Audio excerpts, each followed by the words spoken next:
guys! Welcome sa kitchen ni Rhoda for today's video. Gagawa po tayo ng chicken wings honey mustard. So maglalagay po tayo ng pampalasa sa chicken natin. Maglalagay po tayo ng salt, pepper, at konting magic sarap.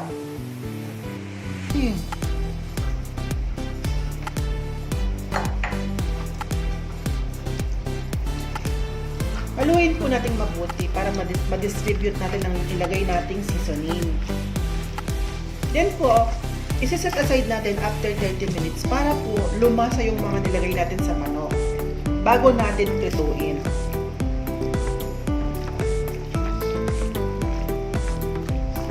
So guys, okay na po na i-distribute ko na po yung mga seasoning.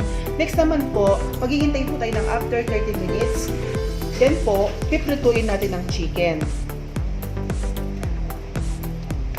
Guys, maglalagay po pala tayo ng breadings para po may lasa na yung manok natin pag pinrito natin. Maglalagay po tayo ng ito po, crispy fry.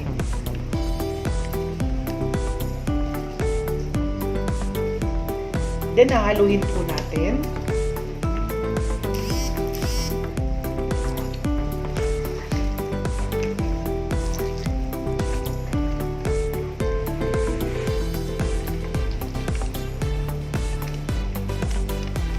Next naman po, maglalagay po ako ng cornstarch.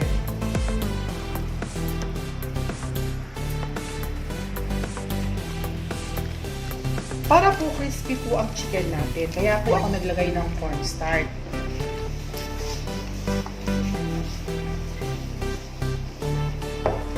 So ngayon po guys, isi-set aside natin, maghihintay po tayo ng after 30 minutes bago po natin prituin. So guys, after 30 minutes po, ngayon po, ang gagawin natin, magpiprito na po tayo ng chicken. So, mainit na po yung, nilagyan ko na po siya ng mantika at mainit na po yung kawali. Ngayon po, maglalagay na po ako ng chicken.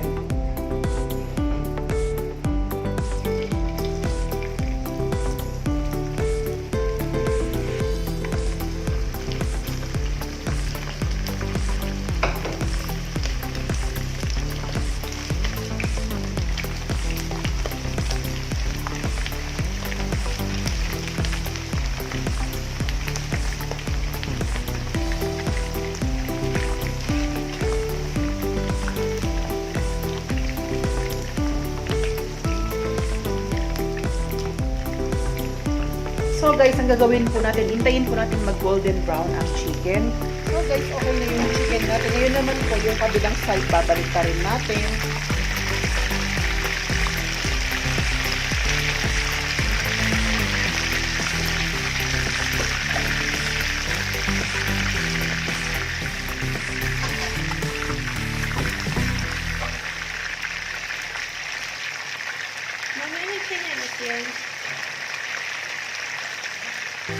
So guys, luto na po yung ating chicken.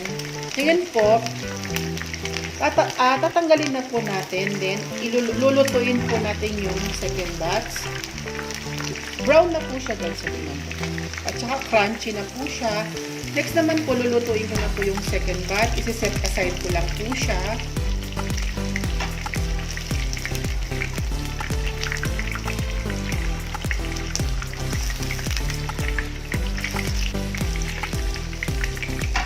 Ang ginamit ko palang chicken guys ay chicken wings. Lahat po chicken wings po lahat.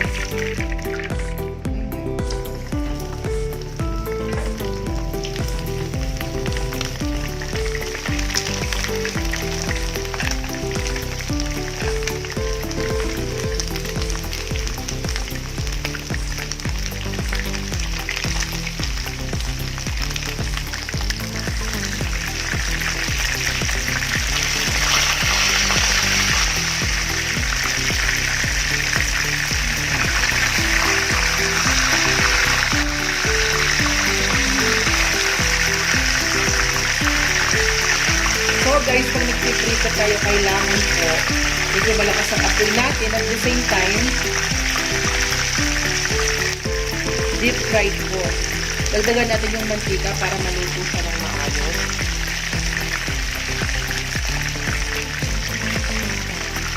Ito pong wings po ito, pinutol ko lang po. Kaya nagkaganito, ang laki po ng pagkaka. May kasamang laman yung wings.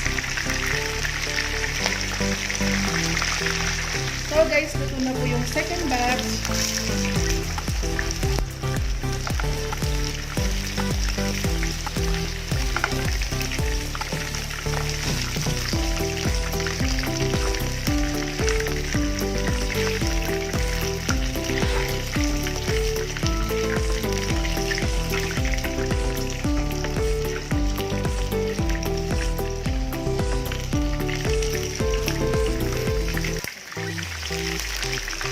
So guys, luto na po yung ating pang third batch ng chicken. Lahat po ng chicken natin ay luto na. Ngayon guys, kasi ang dami ko pong biniling chicken. Ang binili ko pong chicken ay almost 2 kilos po. Siguro mga 1.5 kilos ang binili kong chicken. Ngayon po, nag-decide ako na gagawa din po ako ng buffalo wings. Gagawa din po ako ng sauce ng buffalo. Para naman, dalawa po ang ating sausawan. Dalawa po ang sauce ng chicken natin.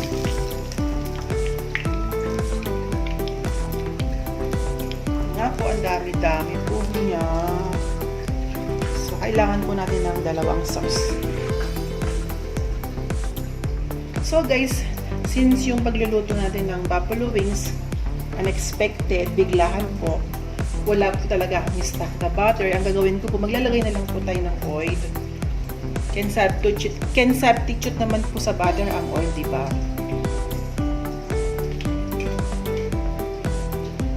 Next naman po, maglalagay po ako ng ketchup.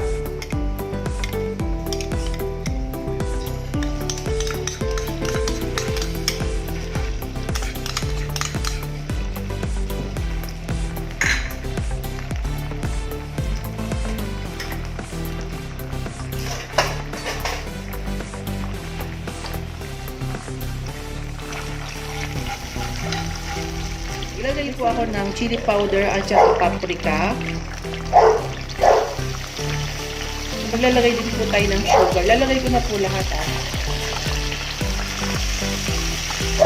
Sugar po pala at saka maglalagay din tayo ng cornstarch or harina. Harina po ang nilagay ko kasi wala po akong cornstarch.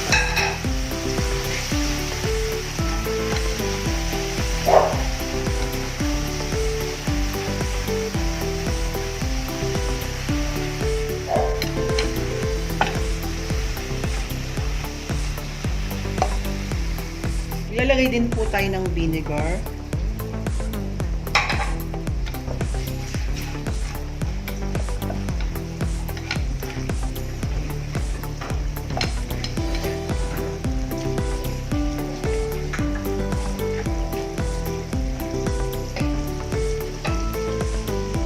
Maglalagay po tayo ng konting chili sauce.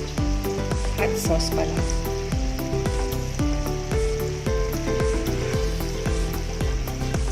Optional naman po itong hot sauce na ito.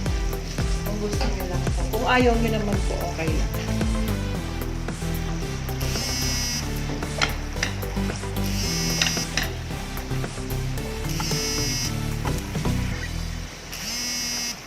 So guys, luto na po yung ating buffalo sauce.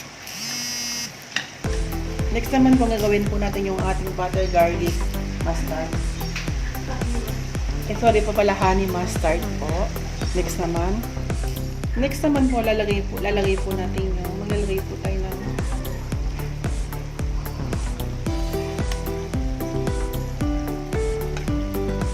konting piraso lang na isa. Para magkaroon lang tayo ng ibang flavor.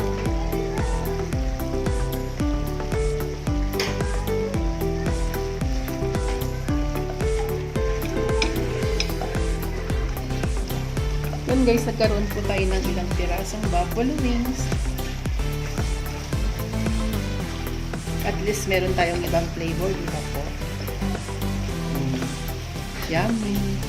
So, meron na po tayong buffalo wings.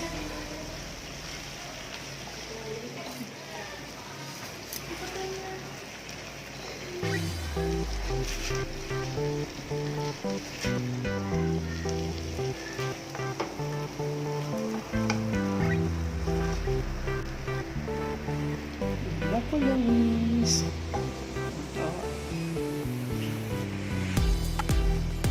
Guys, next naman na gagawin nating sauce. Ito nga po yung honey mustard. So, ito po yung mga ingredients na gagamitin natin. Meron po tayo ditong honey. Meron po tayong mustard at meron po tayong mayonnaise. Ngayon po, ang gagawin po natin, paghahalu-haluin lang po natin. Isa-set aside muna po natin ito, ha. Tapos maglagay po tayo ng lalagyan dito. Diyan po natin gagawin ang ating honey mustard.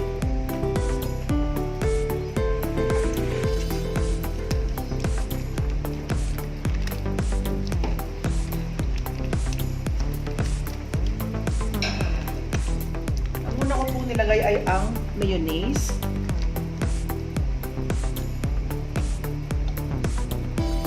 Next naman po ang ating mustard.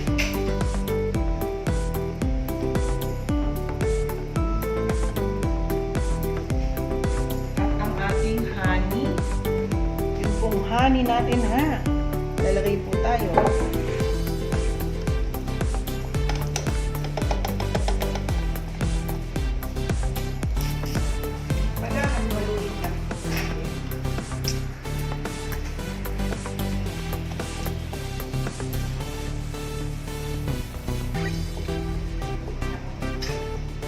Wow guys, ang sarap po niya. Ang sarap po nito, mag-try po kayo. Next naman po ang ating chicken. Maglalagay po. So guys, parang kulang pa po sa mayonnaise. Maglalagay pa po tayo lalagay pa po tayo ng konting mayonnaise.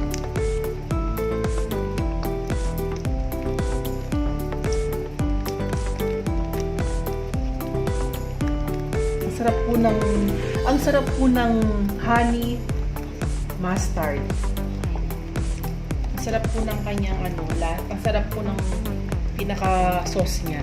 Ang sarap pala nito guys, good combination talaga siya. Tinikman ko na po kasi siya habang yung pinaghalo-halo. Tsaka ang kagandaan po, hindi natin siya lulutuin. Paghahalo-haluin lang natin. So, gagawin po natin, magta-transfer po natin yung chicken there. Dito po sa ating honey mustard na masarap. Ayun ito. Yummy talaga. Para kayong umorder sa restaurant. So guys, ito-try muna natin yung konting yan. Yung amount na yan. Bago tayo magdagdag ng chicken. Baka kasi magkulangan po tayo ng sauce.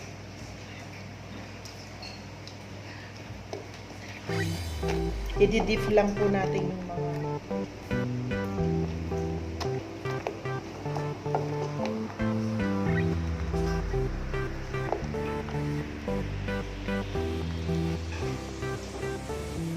yung para sa picture mo. Daming sauce. Sauce gagawin po natin, nilalagay po natin dito. Dapat tama lang po yung sauce. Huwag po natin masyadong para hindi po siya nakakakuloy.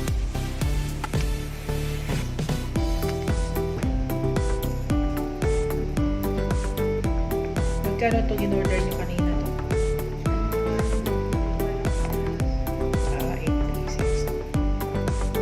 Isang kilong chicken na yun. So guys, luto na po yung ating honey my love so sweet. Sorry po. Yung ating honey mustard, ito na nga po siya. Next naman po ang ating buffalo wings. Ito po siya. Yummy! Sana may na-share po ako sa inyo. Don't forget to like, comment. Pa-ring na rin po yung notification bell para ma-update kayo sa mga susunod na video ko. And of course, subscribe to my YouTube channel po. Goodbye po and God bless you!